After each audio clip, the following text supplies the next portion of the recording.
Here on College Football Weekly, Zach Harig, Michael Robinson, we bring him in to cover the Toledo Rockets.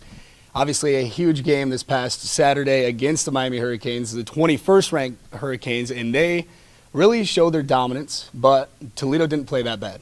Oh, not too bad at all. You know, it was a great crowd here at Toledo, and we actually experienced to see what Mitch Guadagni could do, and that's what the key was, to find out how good this quarterback was, and I thought he played pretty well, overall, minus a few things, but we got a really tough opponent this past week. I mean, you're always trying to find rhythm for the quarterback, whether it's John Elway or it's Mitch. I mean, you're trying to get that guy started, and you're trying to get him going, and you're trying to get some easy things generated. But when you're playing a really good team who can play your skill and match you tight coverage man-to-man, some of those vertical balls, you hit them or you don't hit them. And if you hit them, wow, what a start. If you don't, it's 2nd and 10.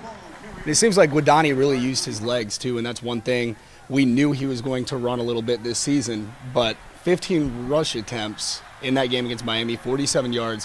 What did you see from him using his legs? Well, in the first half, it seemed like he hesitated a little hesitant to run the ball, but second half came out with a different life, actually attacked the line of scrimmage, got a lot of first downs, got a lot of big plays, and you see him coming to life and being a little bit more comfortable after that first half. Sometimes they played a pretty good coverage to what we had called, and I think with some pressure in my face, I got out of the pocket a little bit and tried to get what I could with some first downs and stuff like that. But yeah, overall, I mean, O-line gave me time back there, and if they played a good coverage to it, I try to use my legs. And it seemed like Deontay Johnson was the go-to guy. And what did you see from Deontay? And they kind of blanketed Cody Thompson, it seemed like. Yeah, it was tough to get Cody Thompson the ball. You knew he's the big play receiver. Last year, Deontay Johnson had 2 touchdowns. This year, he had 2 touchdowns again. So he still got loose, was still able to play football the way he plays. But the Rockets just got to find a way to get a little bit more protection up front, give Mitch a little bit more time, and then you'll be able to find those guys like Cody Thompson dragging across the middle and things like that. When they did find him, it went for big plays. Halftime, we just got together and went over some corrections and came out rolling the second half and got things rolling. So just talked things over, like I said, in the second half, and just came out rolling.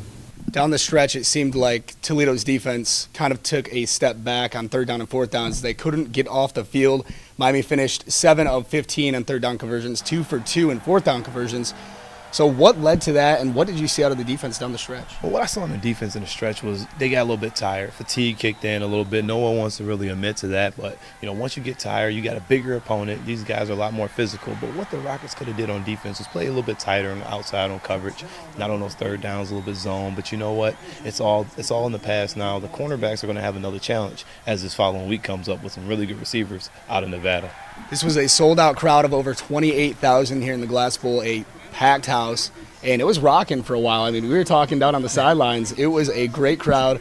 What did you see out of the atmosphere, and what are your expectations for this Saturday? Well, the atmosphere was great. You love seeing the community, the Toledo community coming out, everybody supporting the Rockets for, a big game like Miami. But, I'm not satisfied with them just coming out for Miami. We can't be fair weather fans. This is a team that has a lot of talent, a lot of skilled guys, and a lot of guys that's local. So you got to have those guys come out every weekend, support this team. Nevada's another team that's really good. This is a team that beat a very good Oregon State team, held them off from a comeback. So you got to understand, you got to bring the atmosphere back every week. There's so many home games this year. You need that.